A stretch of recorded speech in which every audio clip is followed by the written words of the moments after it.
Hi guys, I'm Tammy, 36, female.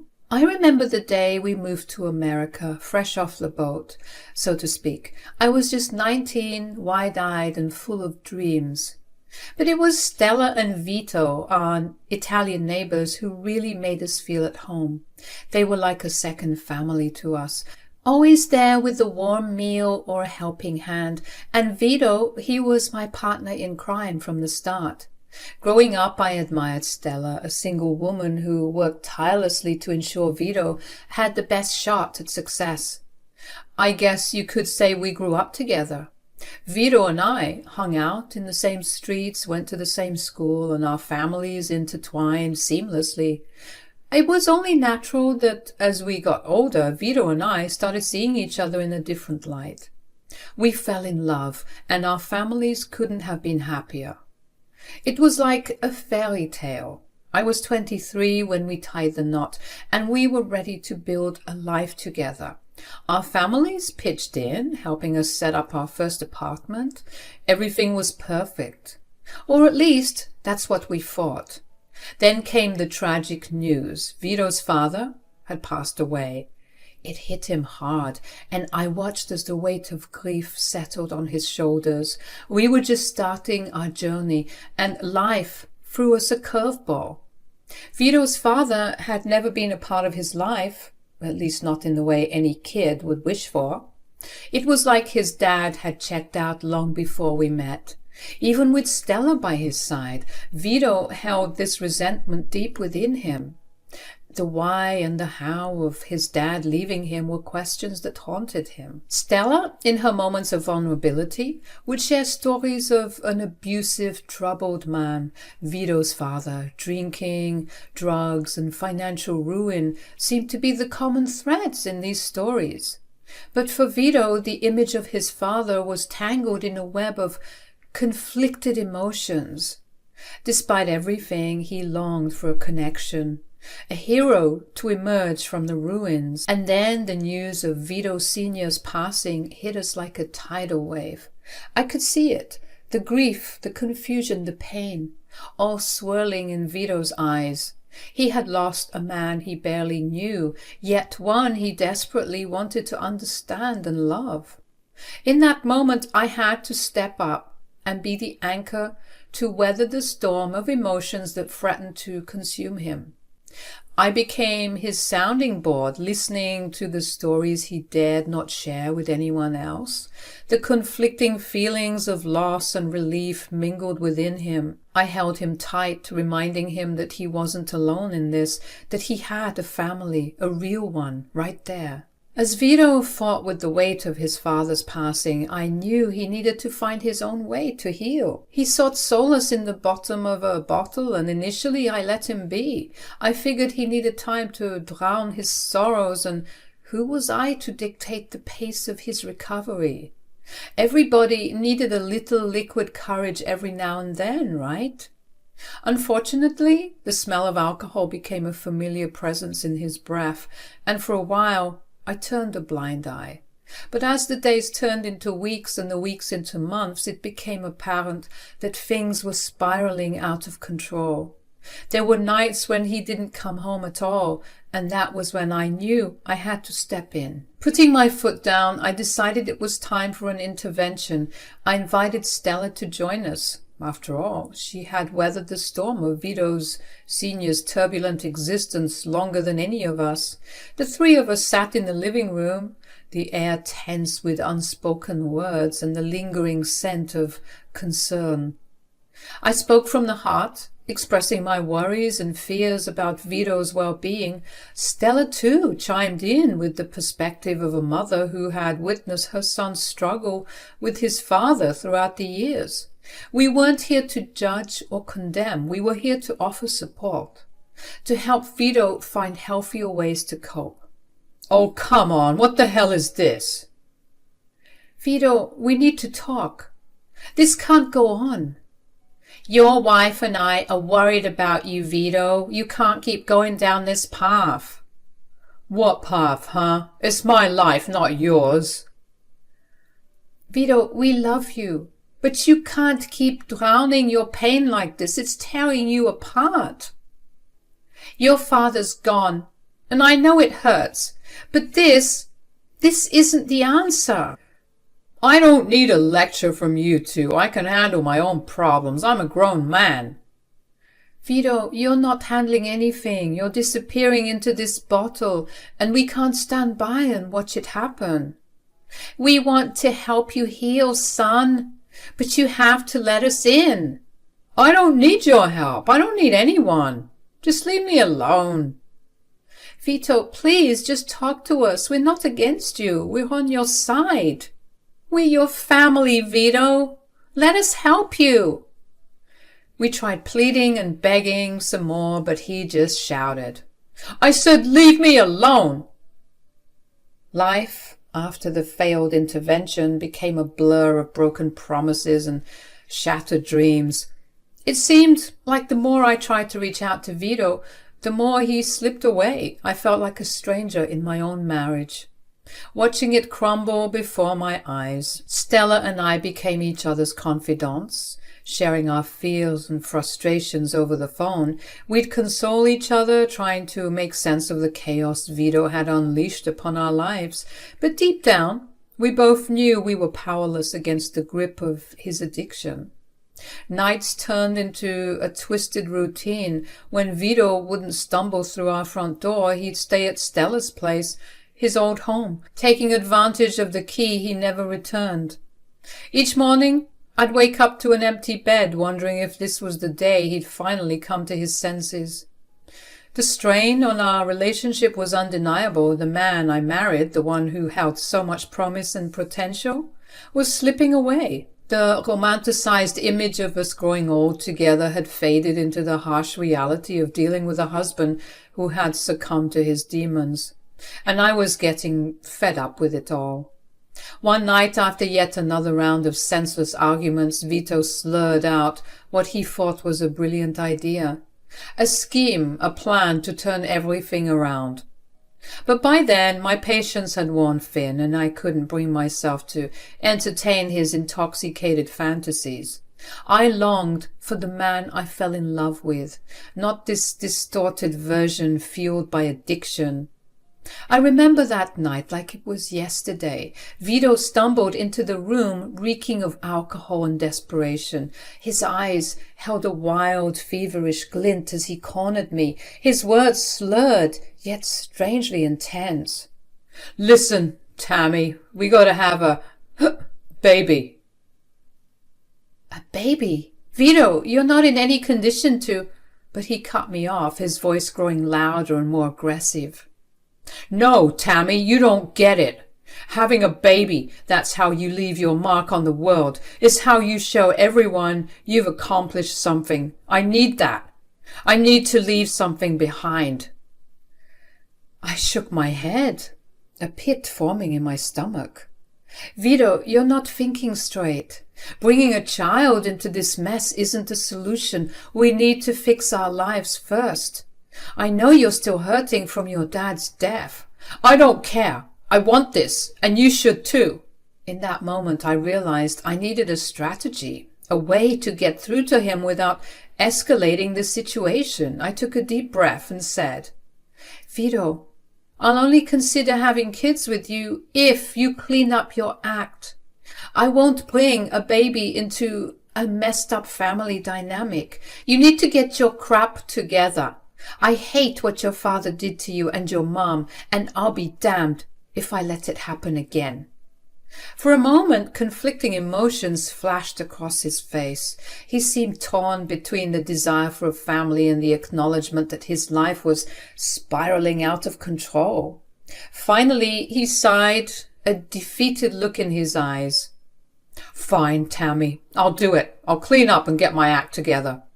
We'll have a kid, and everything will be perfect. You'll see, everything is going to work out just fine.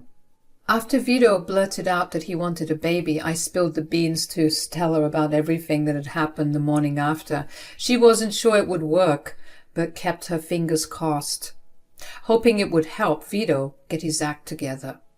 Vito gave it a shot trying to turn things around, but the same old cycle of quitting booze and then going back to it haunted him for 3 whole years. It took a toll on us, and I started to wonder if it was even worth holding on to a future that looked less likely each day. When I brought up the idea of leaving, Vito, maybe feeling desperate, made a big promise.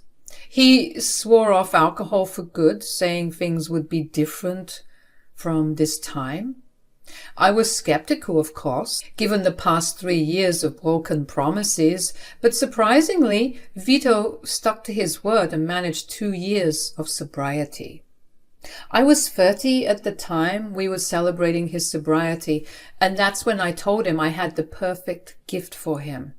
I revealed that I was pregnant, telling him that I had stopped taking my birth control a couple of months before so that this would happen.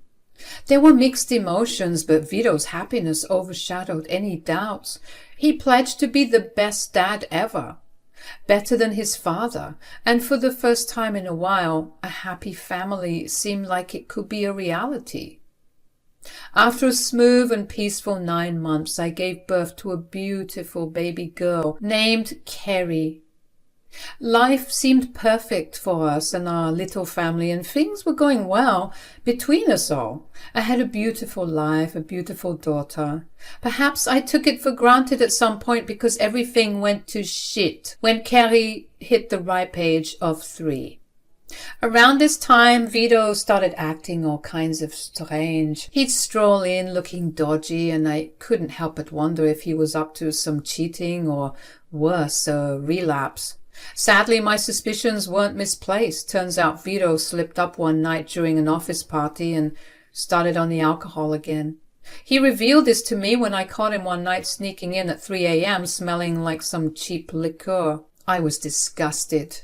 I didn't want this crap in my house, and I was this close to kicking him out because, like I said all those years ago, I wouldn't allow that nonsense in my child's life. I tried not to explode in anger, wanting to acknowledge the progress he'd made, but frustration got the better of me. I hoped that the battle with alcoholism was behind us for good, so I wanted to hear him out and see what triggered him to mess up so badly once again. Babe, I know how hard you've been trying, and I don't take the past couple of years of our lives in vain. It's been very good for us. So please tell me what the hell you think you're doing. Don't you know you've got a good thing going on? Yeah, Tammy, I know. I'm sorry. I don't know what happened. I think you do know what happened, and I'm not here to judge you. Just talk to me. Hello? Are you even listening to me? Don't piss me off, Vito. I'm being very patient with you, even though I should kick you out of this house for breaking your promise. Even though I was trying to get through to him, he just seemed very finicky, like my words were going in one ear and coming out the other. My frustration burst into a yelling match. I demanded answers, questioning why he insisted on wrecking our lives. Vito looked more anxious than usual, finally let slip something that made me want to smack the snot out of him. Vito, what the heck is your problem? You've been acting so weird lately, weirder than usual. No, Tammy, it's not like that. Well, what is it then? Spit it out. I'm in some serious trouble, Tammy. I got into it with some shady guys. If I don't pay back these guys, things are going to get really bad. I was beyond furious, screaming, cursing at Vito for the colossal mess he had gotten us into. He was lucky that little Kerry was peacefully sleeping in her room, or our home might have transformed into a bloody crime scene. I demanded he spill everything, leaving nothing hidden. Vito reluctantly began to reveal the disgusting details of his situation. It started with harmless bets among friends, but soon spiraled into a full-blown gambling addiction. Perfect. On top of battling alcoholism, he's now a gambler. Just great. Anyways, he kept losing money, spiraling further into debt. Debt that I had no clue about until the moment, mind you. Vito confessed to borrowing money from some shady guys, assuring them that he would repay every cent and more. However, his losing streak persisted and the shady guys grew impatient. Their threats escalated, vowing to visit our home and resort to violence if Vito didn't settle the debt. The rage within me reached new heights. I couldn't fathom how he'd let things escalate to this point. The safety of our family was now at stake because of his reckless choices, and I was done. And then in the midst of my anger, Vito had what he considered a brilliant idea. "But babe, I have a solution to all of this." "What solution? Unless 35 grand is going to fall from the sky, I don't see us getting out of this. You've seen how beautiful Carrie is. What if we put her in those pageant shows? She's going to be a guaranteed winner. I mean, just look at that face. And they're paying these kids a buttload of money, babe. I swear this is going to work." "No way, Vito. I won't let you exploit our daughter like that. Those pageants are toxic, feeding into this messed up beauty industry. I won't have Carrie paraded around like a doll for a bunch of perverts. And even if it wasn't so toxic, I wouldn't let you bring her into your mess." "But I'm serious, Vito. You got another thing coming if you think you're putting her in that pageant." "Babe, just listen. If you ever bring up something like that again, I swear I'll rip your ears off. You hear me?" After the argument, Vito sulkily left, seemingly offended that I didn't endorse his reckless plan. He really must be an idiot if he thought that I would say yes. When he slammed the door and left, I was left alone with my thoughts, thinking about the gravity of the situation. It became clear to me that I needed to put as much distance as possible between us. The next morning, bright and early, I hastily packed essentials for Carrie and myself. We went to my parents' house, seeking peace from the chaos that had threatened our lives. Vito returned home late that night, only to find our absence. I knew this because he left a crap ton of frantic calls demanding answers about where we were and how we could leave him. During our heated phone conversation, I dropped the bombshell. I wanted a divorce. The chaos and danger that Vito had introduced into our lives were too much for me to bear. I knew both Carrie and I deserved better. Amidst the heated exchange, Vito broke down, his sobs audible over the phone. Despite the emotional commotion, he agreed to the divorce, claiming he would do anything to make me happy. Thank God, Vito was actually very compliant with the clauses of the divorce. I said I wanted full custody of Carrie and that I didn't care much about settlements or hefty alimony. I just wanted to get away from that man before the crap hit the fan, you know. By the end of that same year, we were officially done. As you can imagine, this put a serious strain on my relationship with Stella. She understood my side of things, but of course her loyalty was still with her son, so talking and hanging out was put at a halt. I was very sad for Carrie. She barely understood what was going on, but losing her father and her grandma so soon must have been hard for her. I'm hoping that when she's older she'll understand where I was coming from, and that I did everything to protect her. So 3 more years rolled by and Carrie hit the big 6. I managed to build a life for myself without Vito, chilling in a nice little apartment with my baby girl. Things were going smoothly and I really didn't want to hear from Vito or know what he was up to after that whole mess with owing money to people. I was just living a peaceful life, focused on taking care of my daughter. Then out of the blue one night there was a knock on my door, and when I swung it open, there's Stella, looking all helpless and worn out, like, what on earth is going on now? Stella, what are you doing here? Look, there isn't much time. How did you get my address? I got it from your parents, Tammy. Look, Vito isn't doing well. Oh, tell me about it. I know, Stella. No, like he really isn't doing well. Ever since the divorce, he's been a complete wreck. Nobody can get through to him. He keeps moaning and groaning that he's saying that the only solution is if he can see his daughter at least one last time. I don't know, Stella. I still have a lot of love for you, you know that, but I can't put Carrie in danger like that. Please, Tammy, I'm begging you. I've tried everything. Why do you think I haven't contacted you in so long? Do you think I want to be here? I wish I could find any other way, but this is the only solution. I then turned to see Carrie, who was off in the distance, watching TV innocently. This is the only thing that will save him, Tammy. Seeing his daughter, please, you have to let me take her. After seeing her crying and thinking about it for a while, I caved into Stella's plea to take Carrie to see Vito. I figured with Stella there, everything would be fine and she could handle her and that Vito wouldn't harm my baby. Stella and I agreed that Carrie would sleep over for 2 nights, and if all went well, I might reconsider shared custody. Stella was super thankful and I went to pack a bag for Carrie, sending her off with Grandma Stella. 2 nights came and went and I was expecting Carrie and Stella to come home. But it was getting late. I kept calling Stella to see what was up. Eventually she answered, saying that Carrie wanted to stay an extra night. When I asked to talk to Carrie, Stella said she was sleeping and that they'd chat in the morning. I was a little suspicious, but I chalked it up to typical motherly paranoia, so I didn't want to go off the deep end and go ballistic on them.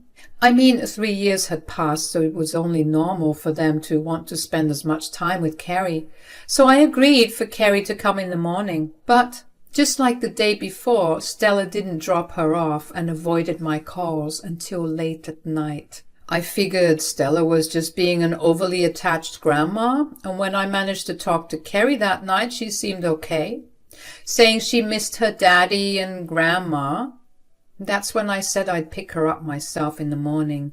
But when I asked for the location, Stella dodged the questions.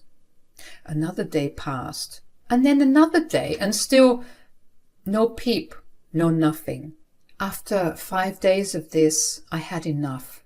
I needed to get my daughter back. I activated the Apple AirTag I put in Carrie's bag and found out where she was. So I went to the house and banged on the door. Nobody answered, but I could hear Carrie crying inside, so what did I do? I decided to break the door down. When I got in, I saw Carrie dressed up in some poofy dress with tons of makeup, crying because she didn't like any of it. Her hair was in some big updo, and she looked very uncomfortable. But what shocked me even more was right by her side there was Vito and Stella, getting her ready for what I could only guess was a pageant. What the heck? I lost it. Absolutely lost it on them both, demanding to know what the heck they thought they were doing. Vito and Stella stumbled over their words, trying to explain that Vito was still drowning in debt and they needed money, so they signed Carrie up for a competition. Luckily, I was there before they could go through with their foolishness. I was beyond furious and decided to call the police.